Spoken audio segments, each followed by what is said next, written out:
Okay, so welcome everyone.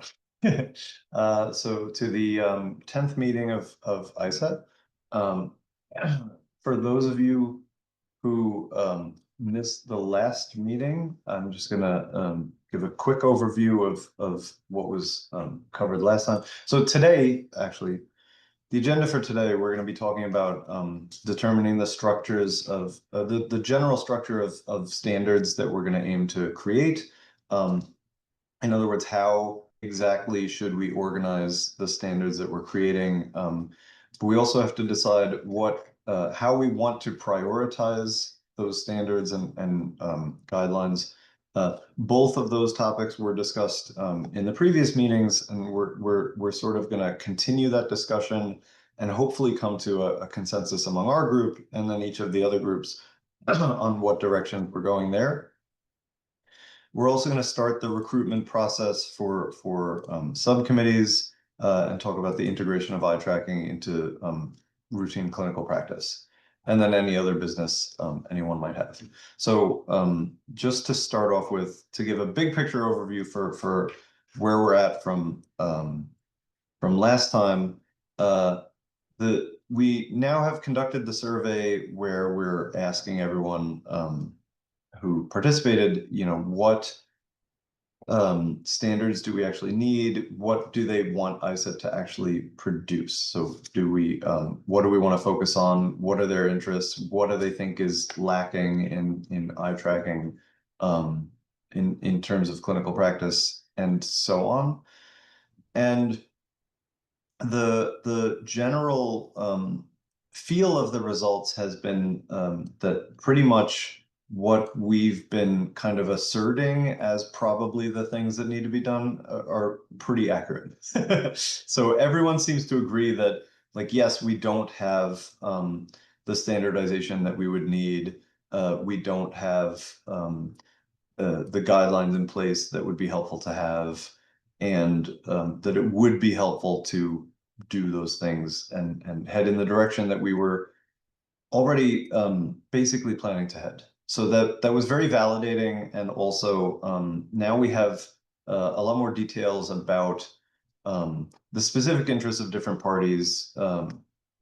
So the point now is to try to figure out exactly where to go from there. So just to give a little bit more detail, so we conducted this study. We had 123 responses as of the last meeting. I think it sounded like a few more responses might be allowed after that point. I don't know if we've had any since then, but we had clinicians and manufacturers from different areas respond. And again, there's a widespread agreement that there's a lack of clinical guidelines. We know that current practice basically, for the most part, is relying on what manufacturers are kind of suggesting might work, or the research that exists already on any given topic. There's a high demand for some kind of standardized procedures, including in several respects. We want to figure out how exactly what very technical aspects in terms of setting up the eye trackers, what kinds of eye trackers are useful for certain things, how they should be configured, how they should be calibrated, and so on.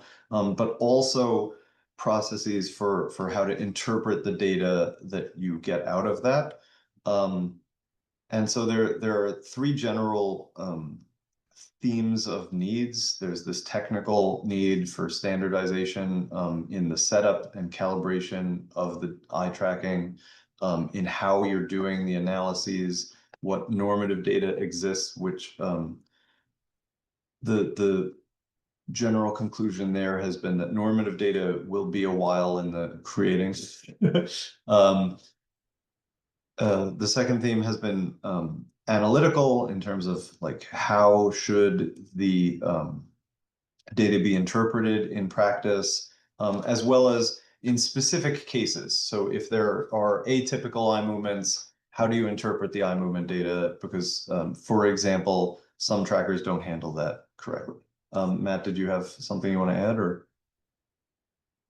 You're I was muted. just waving to Sam, who's arrived to say hi. That's all. Oh, sorry. Not a question. No, you're good. And then we want to develop protocols for eye movement testing in particular clinical areas. And what we've found so far has been that it's not really clear for sure whether we want to focus on a specific condition first. So we have to have a first step now. And the goal is to create some sort of standardization, some sort of guidance that we can provide. And we want to develop one set of guidance so that then we've established the process for creating more guidance that can follow the same general approach. And so initially, I think we imagined tackling a specific condition, but the question is now more, do we want to look at a condition or a particular eye movement metric or a class of eye movements like nystagmus, for example, or saccades?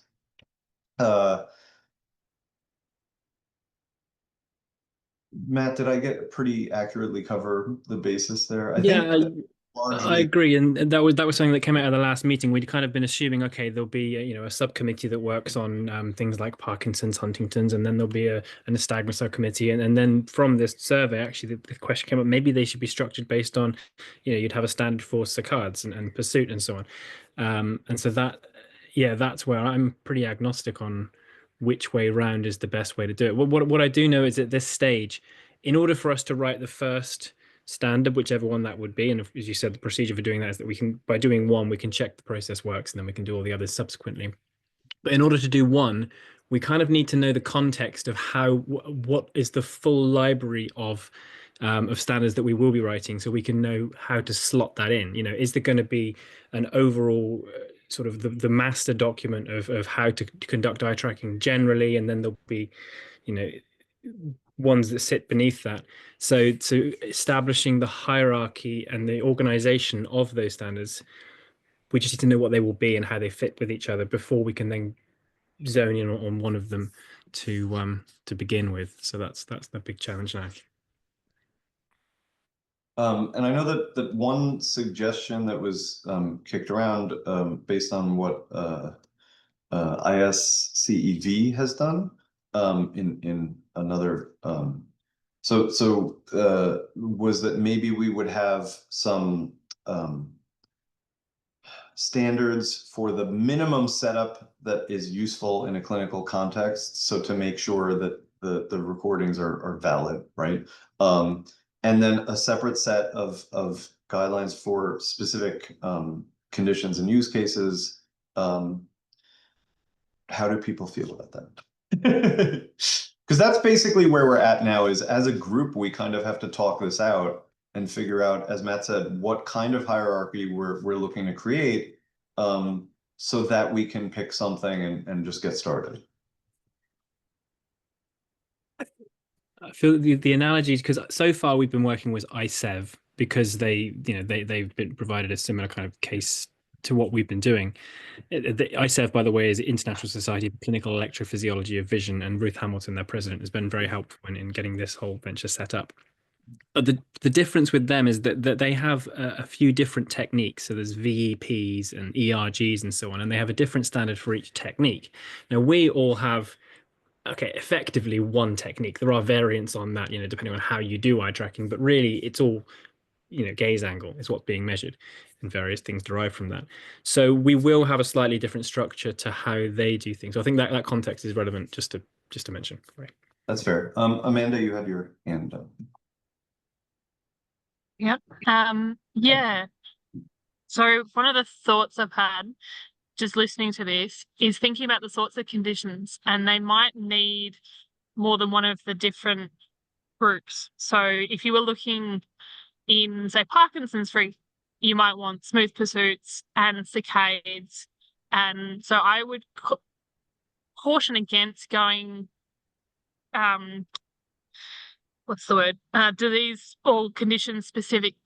And that's sort of my argument to doing in specific eye movement protocols. Sorry, so you're suggesting that we should go in the direction of condition specific or not condition specific? I missed Not condition specific. not condition specific. So aiming more at individual eye movement metrics. Yeah, I think so. But then maybe putting together where it is condition specific, because I think conditions are still in the space where they are likely to change and to move as we discover more things around them. So again, coming back to Parkinson's, for example, if we decide that a particular eye movement protocol or test is important in 5 years' time, how does that slot into our standards and our pieces? And it might be a protocol that we've already got normative data on because we've developed a protocol for that eye movement specifically, and that might be anti-saccades or one of the saccade groups or something. But then being able to slot that in rather than doing it round the other way and going, these are the tests for Parkinson's or these are the tests for whatever it might be. Yeah. Frederick? I'm kind of somewhat in alignment with I think it was Amanda who said that. But I'm thinking that in terms of kind of a first step, it may make sense to, and so we have these minimal reporting guidelines, and everything that we do atop of that is, like one place to start is to say like this is a minimum reporting guideline. We kind of are in alignment with this as the minimum. And then for disease-specific conditions, as we approach them, I think it's going to be tough to say like you're always going to need 30 frames per second or 60 frames per second, or you're going to need this level of precision. Like these are things that are going to change and they're going to flex depending on the technologies and the exact approach. I would say that, we might have better kind of luck if the groups that are tackling these conditions say, if we are looking at this property related to this condition, this is the nature of the construct and the technical requirements that are required for something like that characterization. And that's our guidance right now. And, like if you don't like it, then essentially argue otherwise. And or kind of focusing on, like a description of the relationship between the construct and the disease, right? So, this is like really kind of like in the framework of a biomarker technology. This is how you create that pathway from A to B. I don't know if that makes sense. It's just like thinking about being not overly restrictive with the things that we say, because anything that's like this is a threshold that is good enough is going to just be counteracted by the next person who comes up with the way around it. But more like, if you do it like this is our guidance for how you characterize that, but above and beyond the minimal reporting guidelines, because I think otherwise we're kind of creating a lot of redundancy in this. Yeah, that's fair. You make some good points, is that we don't want to be dictating in a way that prevents new exploration, for example, right? But I'm certain there are some cases where a particular setup would be clearly inadequate for measuring anything to do with the construct, right? So there is some minimum thing where, okay, for example, if you're measuring saccades, but you're not sampling at a rate that will let you actually detect the motion itself, that would be problematic, right? Possibly, or you'd need more trials. Okay, that's fair. Right? Like that. This is the trade-off, right? It's very, yeah.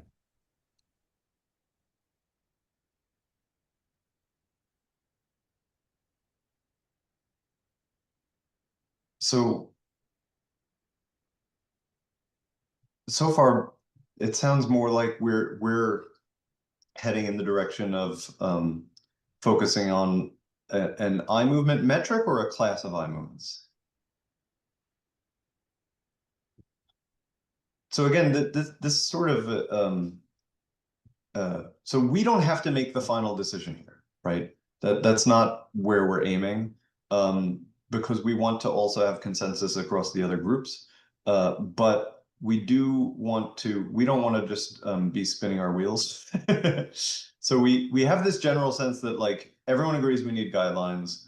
Everyone agrees that we either need something to do with the particular type of test that's being done, or a clinical condition, or we need both sets of guidelines. And so we need to, as Matt said, think about how we would frame that in terms of a hierarchy.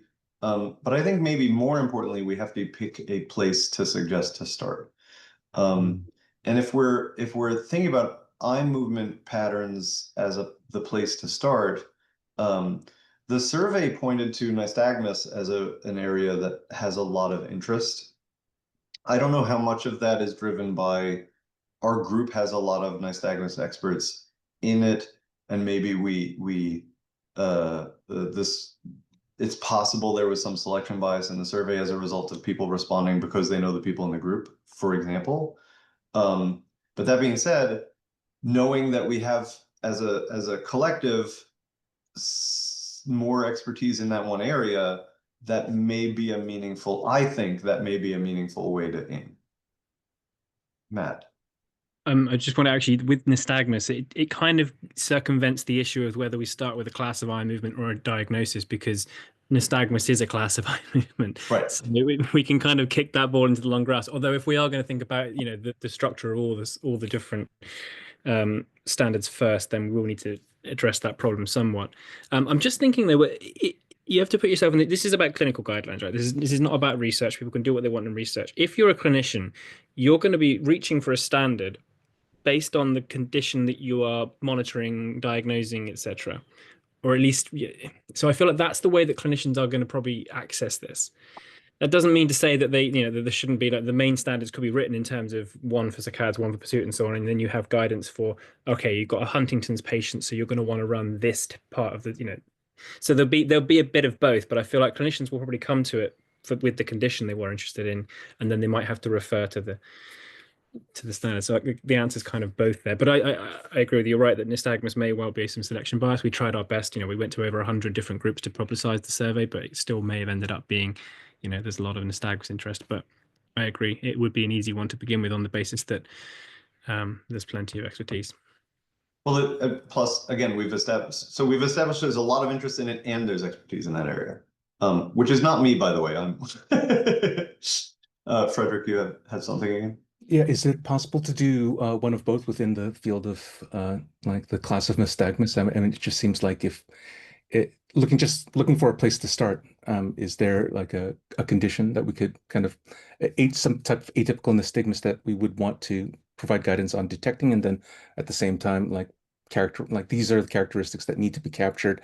However you capture them, like this is the resolution, this is the temporal precision, like this is, I think that would make a lot of sense just to be very concrete and move forward. Mark?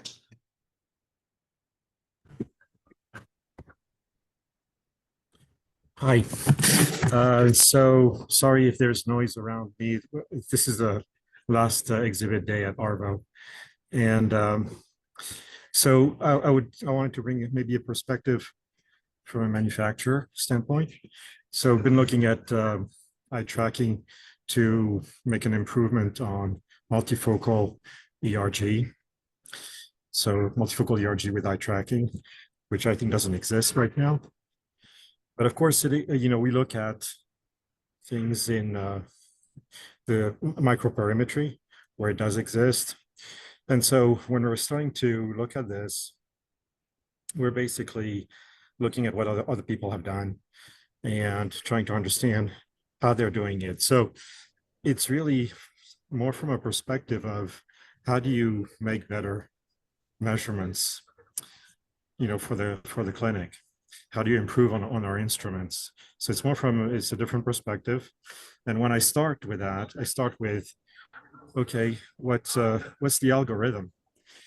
So because you're going to make you're going to make measurements, the eye's going to move, and maybe some our measurements are going to be invalid. And so I'm going to have to define and put parameters around, okay, what do I throw away and what do I keep? And that's the perspective that I come into this.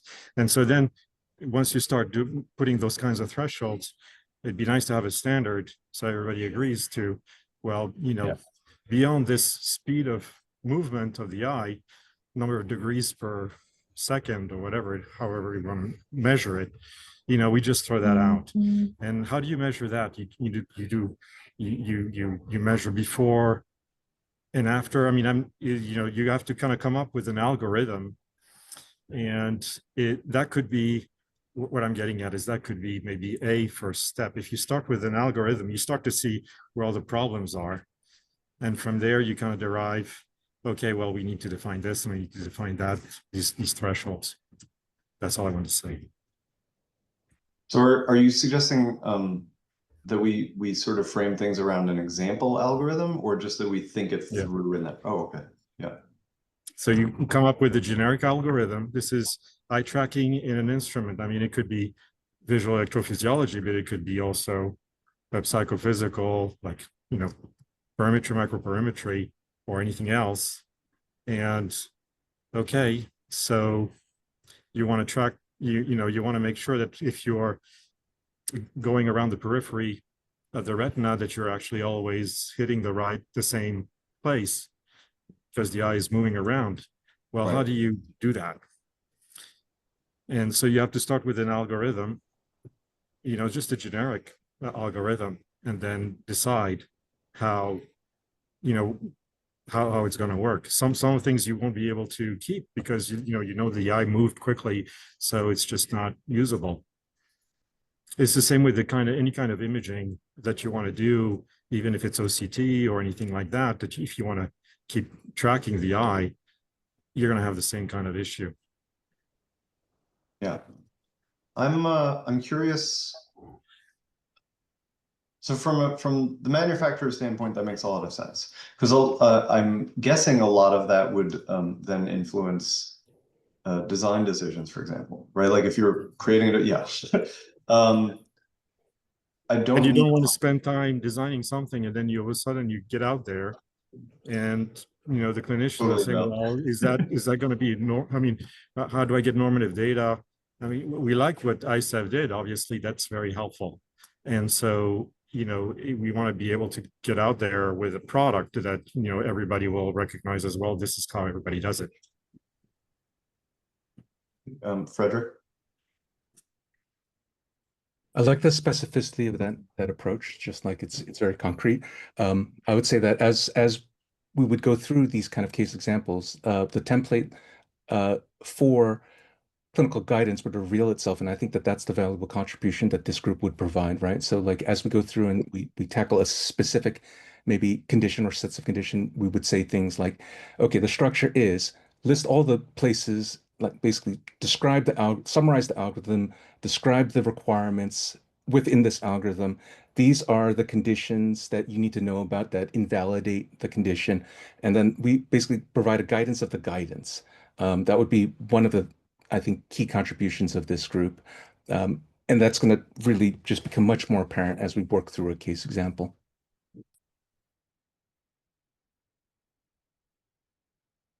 I think that makes a lot of sense. Other thoughts on this? I think I just want to remind people we in an earlier meeting there was discussion about ISCET potentially keeping a library of open source code for the algorithmic approaches that could be adopted by eye tracking manufacturers. But essentially, ISCET's main role within the algorithm space is to define what the algorithms should be. What would be an ISCET approved protocol, but of course it could be run on any code as long as the algorithms run. And but like Fred was saying earlier, you might have an example where you can get good data from more trials rather than a good frame rate and so on. But I think the reason for doing things in a standardized way is we can then make that data, we can pool data, right? So actually it is a little bit, it's a bit more inflexible in a way, but it does allow you to create these large data sets and really get a better idea by everyone pooling the data as to what is the thresholds for disease and non-disease. So yeah, algorithms are absolutely part of this. but also specifying early on, at least in these discussions, we were, when we were thinking more in terms of by condition, it would almost be a protocol of everything that would be required to diagnose a particular condition from an eye tracker. So we're not just looking at algorithms, but also, the hardware requirements, what screen would be required, that sort of thing. Amanda? I really like that from a template perspective of this is the algorithm that's required to then feed into, these are the pieces for that particular class of movements, to then have that final hierarchy of those classes of movements or what slots into the different diseases, or this is where this can be used. So I'm almost kind of wondering if it's, as Fred's sort of saying, to just get started and work through one of those. But I'm also kind of thinking maybe we end up with more than one section of standards or guidances, just recognizing that the disease specific section of that is likely to change and to move probably far more frequently than standard algorithms or protocols that get developed. Yeah, I think we're gonna need, I mean, that comes back to hierarchy, right? Is how are we gonna organize these things as a general rule? If we're stepping through an algorithm, also we have the use cases of a particular condition. Also we have hardware aspects. I guess the proposal we have so far was basically to have a set of minimum requirements to do anything, and anything to do with a particular class, and then specific issues related to specific conditions, and I guess separately the algorithm. But now we may be thinking, so if we're stepping through the algorithm and saying, in order to make this algorithm work, these are the minimum conditions, and here is how to apply it to the specific disorder. If we do that sort of as a flow for each sort of condition and use case, that still eventually lends us into this sort of hierarchy of, we have the minimum guidance, we have the guidance for the specific condition, and we have the algorithmic discussion that sort of binds everything together. Does that make sense? And is that the way that we think is probably the best approach at the moment? That's the clearest it's been so far, so that's that's nice. Yeah. Yeah, I think we're starting to see, something emerging here. Okay. That sounds good to me. I think it's a good approach. It gives us at least a basic form of organization that we could use and draw upon. If there's no objections, I think maybe we should move on and talk about a little bit where we should start with that. Again, we're not going to commit to that hierarchy fully at this point because we do want to receive input from the other groups. But I do think if everyone in this meeting agrees with the general approach as just laid out, we can certainly propose that as something that we came to a consensus on. Does anyone object to that approach or have a different suggestion? Can you just clarify what how you saw the conditions and the test types interacting? So, for example, Huntington's and saccades, how do they meet in this proposal? So I'm imagining kind of a set of standards per test type, and then a set of standards for the conditions per test type, and then this general algorithmic discussion that we could have as a separate published document sort of approach. On that note, I don't think I said this earlier, but the survey that was conducted, the current plan is to move towards publication for that, to get that information out and available to everyone. But does that make sense? So does that make sense? Is there a better way to handle that? Because obviously there are different tests and test types. There are different conditions. I think we're going to end up with a host of different documentation no matter what we do. But I think having those minimum standards per test type, then discussions related to each the best practices for each of those test types given a particular condition is probably the way to go. I agree. The only potential confusion would come in where you have a condition where you need to access both pursuit and saccades at the same time. So they don't like neatly form a hierarchical tree, which would be very nice. But at least it's just how we conceptualize of it.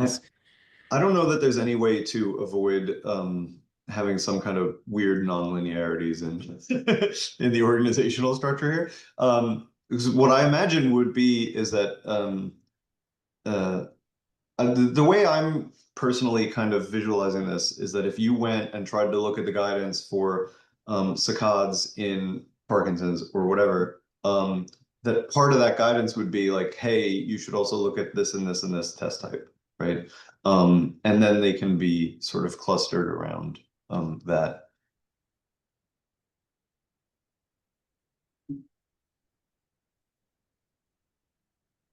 Amanda. In my, yeah. In my brain, that sort of works as they're almost separate. So it's not hierarchical as such, but more in that sort of tree structure. Because if you're thinking about some of the other neurodegenerative groups, you might have things like face scanning, for example, that go into there, not just saccades, not just pursuits, and it might end up being a whole suite of eye movement pieces that go into that diagnostic battery, and thinking that they're then combining with the other aspects of it. So that's really where I think the strength of keeping those separate are, because those particular tests and the normative values from those tests are going to be relevant across a number of different groups. So it might not just be, hey, this is just for Huntington's. It might be differentiating Huntington's from Parkinson's or from FTD or from Alzheimer's, for example. And there might be different tweaks that need to happen to those. So the like, for example, if it's face scanning, it might be different face type images that go up. So keeping that guidance around the eye tracking for the underlying eye tracking aspect of it, I think should be separate and go, this is how you do it. And if you're going to do face tracking, these are the things that are there. But then when we get to disease specific, it'll have, you know, a little asterisk of, but this is the piece that you should be substituting into that particular underlying eye movement protocol. Am I making sense there? Sorry, Yeah. I'm a Bravo, so that's why I'm kind of juggling and doing weird sound things. No, you're good. For a second, I thought there was another hand up, but that was you. No, that makes sense to me. Again, if there's no other thoughts on the organization, I'd propose that we start figuring out what standard to try to develop first, right? So if there's an objection to that, stop me. But the basic idea is, again, in the prior discussions, we do want to start somewhere. We have to start somewhere. And the basic options were, you know, do we want to start with this sort of specific minimal guidelines for the eye test in particular? Do we want to start with a condition? I like the idea of starting by thinking about it sort of algorithmically, but we still need to pick a test and or a condition. We don't necessarily have to do one or the other. There's a lot of options here, right? So the proposals that were floated around based on the survey and the interest that the responses indicated, there was a strong interest in nystagmus, in cranial nerve palsies, neurological conditions in general, and low vision. And Matt, correct me if I'm mischaracterizing that. I'm basing that on notes, so. That sounds correct to me. I'm not quite sure what low vision specifically was. Was it a particular condition within low vision? I'm not sure. I don't know. I can't recall either. It was a month ago. But again, my personal feeling here, and I have no stake in this domain, but is that nystagmus may be a very good place to start. Given that there seems to be a strong interest in it, and we do have expertise there, it would be potentially more straightforward to do, and also we're more likely to catch issues that might crop up in terms of developing this guideline, right? And then if we do well with that, then we can apply the same approach to everything else. Matt? Yeah, I agree that the expertise is here, and you know, if we recognize that we don't have expertise in another area that we do need to develop, then that gives us time to say, hey, look, those people, you might want to come and get involved in ISCET, because we're soon going to be moving on to all the other conditions and or test types. So yeah.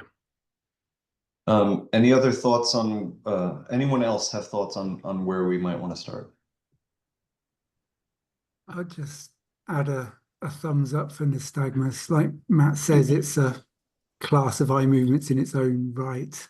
It has fast and slow phases. So if you can give guidelines for how to measure and quantify those, you've essentially done it for saccades and pursuits to some extent, or at least, you know, gone some way down that line. So it seems like a sensible starting place. Plus, clinically, it's you know, it is a thing. Whereas with everything else, you know, you try and tell me you're going to diagnose Alzheimer's or Huntington's from eye movements, you're not, because there are no specific tests that will isolate those. As yet, that doesn't mean that people won't discover them. But with nystagmus, you can quantify it, you can show it, you can describe it, if you can record it faithfully.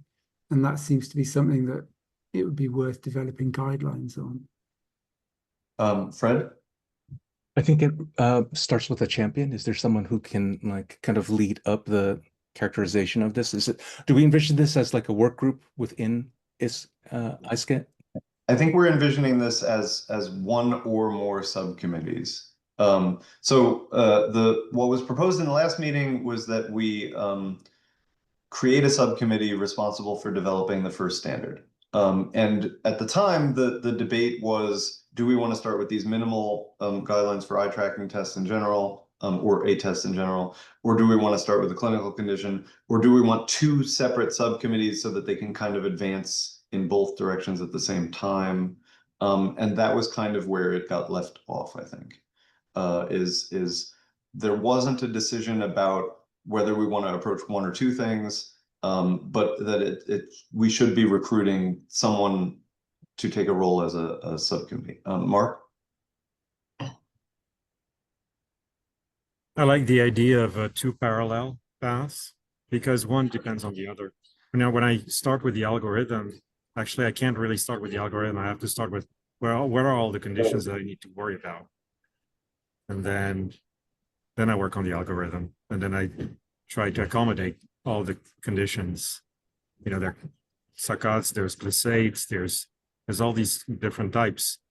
And so I need to think about all of them in the algorithm. So it'd be nice to move in parallel. So one defines all the different conditions, you know, that the algorithm folks can just look at and embed as part of the algorithm or account for in the algorithm, if that makes sense. It does. It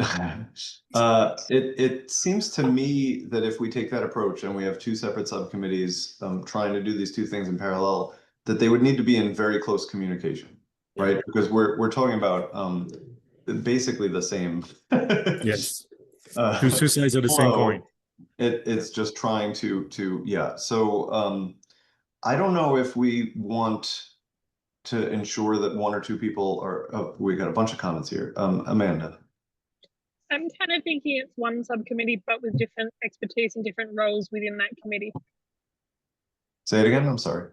Sorry, I'm kind of thinking it's one subcommittee, but with different roles or different expertise within that committee. So saying, you know, getting together in that committee and going, hey, I've got algorithmic experience, and then, because it is exactly that, I think they're all intertwined. They have to feed into each other. And I think if they split off into two different parallel directions, you're going to have difficulty if it's a whole committee of it, but it might be two or three people that are doing the algorithmic stuff within that committee that are then feeding back into it. And I think the people who do have the different knowledge groups are going to have overlapping knowledge anyway.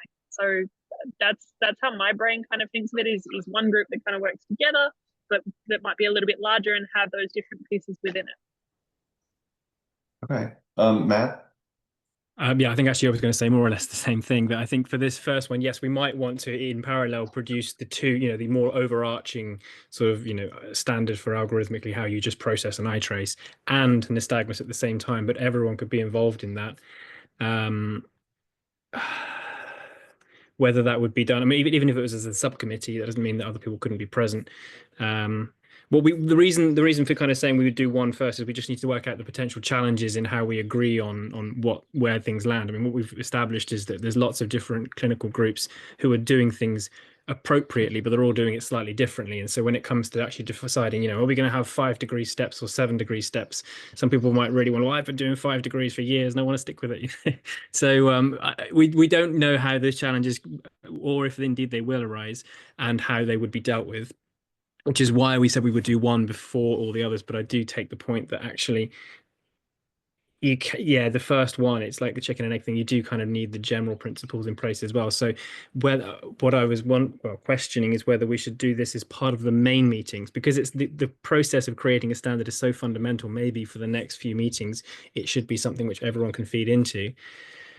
But that runs the risk of people who might come in at meeting number 3 and saying, can we do it this way? And then was like, well, we already discussed that 2 meetings ago. I don't know. I'm not, that's not really a solution, but it's, I'm just raising some issues potentially.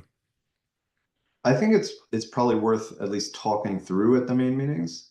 But I kind of like the idea of having a champion to make sure that things are carrying through from meeting to the next, that things are being organized around what's needed and so on. Matt? So we've had for all the previous subcommittees we've had somebody who's led that subcommittee. So if we had somebody in the field in nystagmus, I don't think it should be me. I would very much want to be involved in this. My PhD thesis was quantifying nystagmus, but because of my involvement in ISCET generally, I think it should somebody else should have that opportunity. But I would very much want to feed into that. So we should find somebody who would like to who has nystagmus experience to actually lead that, and they provide that continuation. Fred? I'd very much like to get a clinical expert in that role, if we can find someone to kind of lead up that part. That makes sense to me as well. Matt, what process have we used for recruiting for the subcommittees in the past? I don't recall offhand. I think we just sort of blanket asked if anyone wanted to. Yeah, exactly. We put the message out with each of the meetings for the 3 cycles, you know, the time zones, ask people, and then put it out by the email group, and anyone who wants to be involved can be involved. There's not been a kind of vetting process. It's been anybody who wants to be involved, because that's kind of the point, I think, with ISCET, is that, you know, there's no particular restrictions on who can be involved. If you're interested, you should be involved. With defining the, I don't know if again, we should really restrict the number of people that can be involved, but I think we may want to define particular roles that must be present. So I think for any given standard, you may want to have a manufacturer. I mean, ideally, a lot of clinicians, but we know that we're still currently mostly researchers, because that's the nature of these things as they emerge. But certainly, you know, there should be some clinicians on those groups. Otherwise, it's not really clinical standards. Manufacturers, clinicians must be involved, and I don't know, maybe we want to decide that now as to what makes a subcommittee quorate and capable of defining a standard.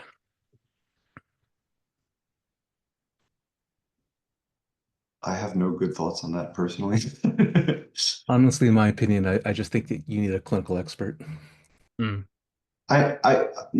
I agree there. I think having a clinical expert head up the subcommittee is probably the right way to make sure that we're kind of on point with what's needed for the clinical side of things, which is the end use case, right? So so stepping back for a second, I think we all like the idea of heading in the nystagmus direction, but I don't want to dictate that to the entire ISCET group who is not present here. So I don't think we should put someone in the role of being in charge of a subcommittee on nystagmus without having gotten consensus from from everyone that we should actually go in that direction necessarily. Amanda, what were you thinking? My other thought on that, and I completely agree with needing to have a clinical lead to it, but maybe it should actually be, say, a co-chair type situation, because the other concern that I have is having lab bias. So we're going to have clinical experts in areas, but we may end up with bias where it's one particular lab who has always done it one way, and leading into that. So can I make the suggestion that if we do that, it's as a co-chair type thing or a co-lead type situation across two sides? Do we need to do that, or if we discuss things among the main group and thus have feedback from everyone, will that cover that basis some? I don't know. Yeah, fair. Yeah. I would be happy to sort of see it and to trial it, but I'm thinking at least for this first one, just recognizing that even within the Stagmas there is a nice group, so I don't think that would be too hard to do to get those there. And then maybe if we go, look, there wasn't that issue and it's not a big deal, that it could come down to one. And I recognize it might need to come down to one for some of the other topics, but I think at least while we've gotten a Stagmas and recognizing that there's multiple labs across the place that are doing it, that might be worthwhile.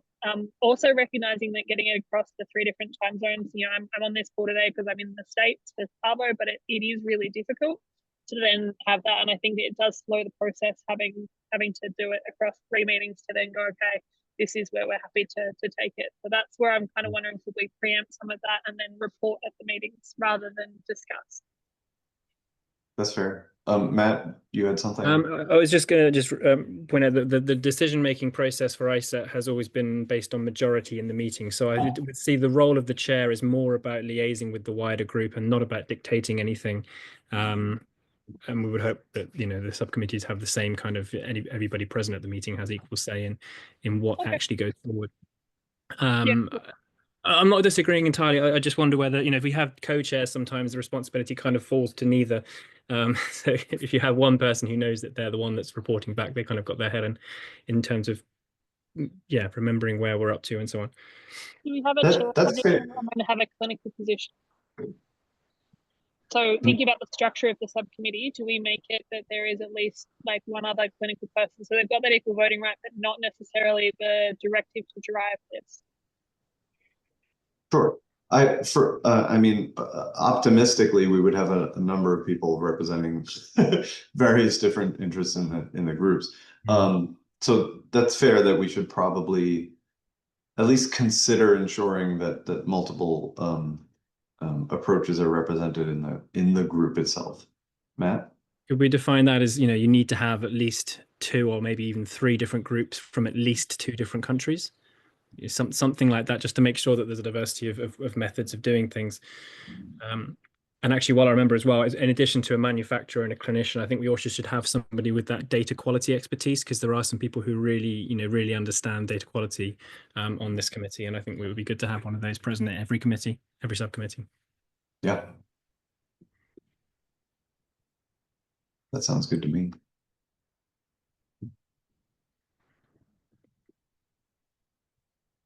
I guess my next question is, so it sounds like we want to recruit at least someone.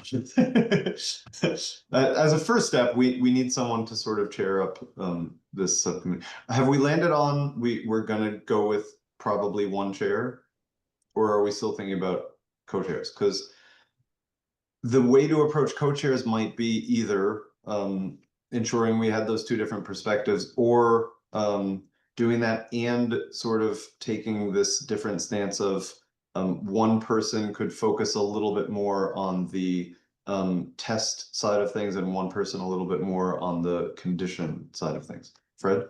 I would just ask for chairs and then kind of decide on what the structure makes sense in that. If they want to agree on being co-chairs, that would be fine. But like Matt said, I'm also very wary of, chairs, you basically have no chair. That's fair. And we certainly don't want it to fall apart at that level. On that note, my next question is just in terms of making things happen. Again, I think this is like where we're starting off is probably a large enough decision that we want to get input from the other two groups. Yeah. But I don't know that we want to wait several months to do that. So perhaps we can email around to the whole group that on our side we think nystagmus is the place to start. That maybe ask everyone to come and read the notes from the meeting, view the meeting if they'd like, and then weigh in, and then maybe we can come to that decision and start recruiting sooner. Does anyone have strong feelings in either direction about that? Because I just don't want, again, I think spinning our wheels is a real risk here. Yeah. Would you propose the subgroup instead or subcommittee instead, and just say like this is our proposal for a subcommittee, and then I mean essentially commit to starting up a subcommittee either way. It just turns so slowly, right? So I mean, yeah, I think this would be I'm conceptualizing this as proposing both that we start with nystagmus and that we think about it in this way and that we form a subcommittee now. And does anyone want to head it? Perfect. Like lay everything out and be like, here's the stuff. Matt, I'm wondering, we could also just perhaps, now we're actually got to this stage where we're beginning to potentially start making standards. Maybe we should ramp up the regularity of the meetings. I mean, Amanda's the chair of the Australasia region and Asia region, so she's here now to, could we have a meeting sooner? I mean, we obviously need to allow a few weeks, because if we're going to get clinicians in these meetings, they need to be able to block their time out. But do we make this monthly, I guess, is the question. Sorry. Is that sort of, do we make this monthly, I guess, is the question. I really do like the idea of having that email out and almost having if there's an issue with that.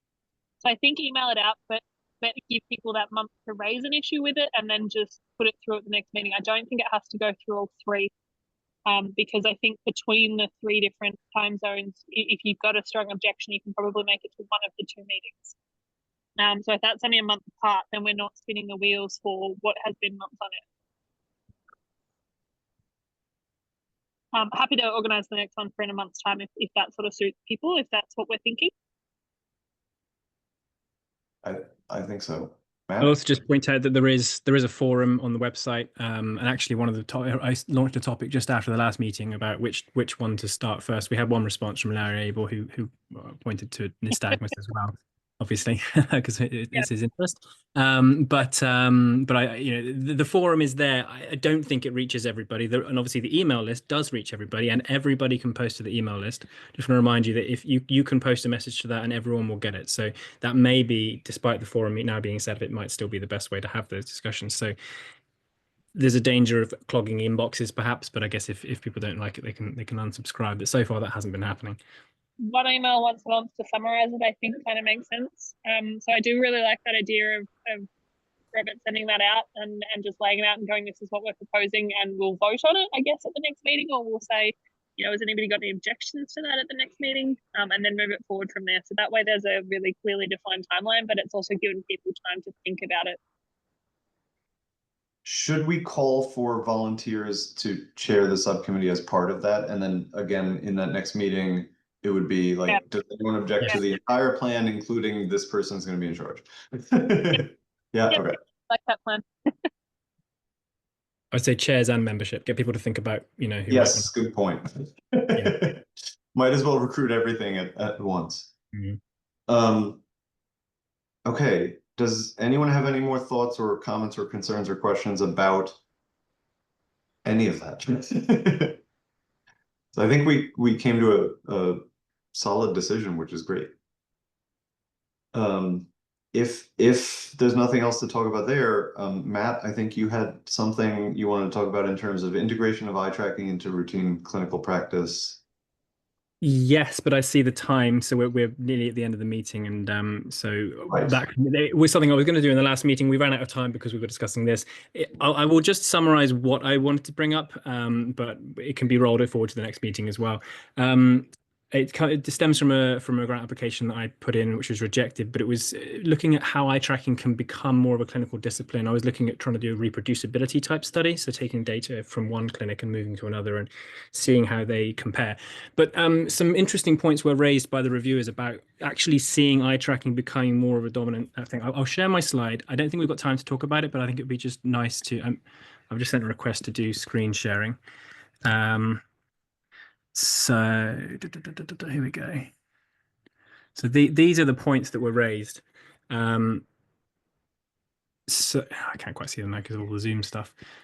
Yeah. So just actually, if you're going to bring it into the clinic more widely, then it needs to be affordable. It needs to be, it needs to either reduce chair time, that sort of thing. So the questions are, and then I'll stop at this point. Which clinical disciplines would deliver eye tracking as a service? So, is that we're talking neurology, audiology, ophthalmology? How do you make it cost effective? Is the time involved going to be acceptable? Is it going to take too much time away from clinicians? If we're standardizing, we're doing that so patients can receive equivalent care from different test centers. Obviously there are research benefits, but we need to think about the patient benefits, which is that they can then freely move and get comparable results. So is that actually useful to patients? And finally, how do we actually train people in these techniques? I think one of the major barriers to eye tracking as a clinical discipline is that it's a massive learning curve at the moment, and because there isn't the guidance, everyone has to kind of learn for themselves. So what training would need to be in place? And I don't know whether ISCET would have some role in that potentially in the future. So I won't go any further because I know that we're out of time, but I just wanted to raise those. Maybe we can talk about that, Amanda, in the next meeting if there's time. Yes, those are all excellent questions that I think do warrant full discussion. So you're right, we probably shouldn't launch into that now. Before we disband for the day, anyone have anything else that we should talk about?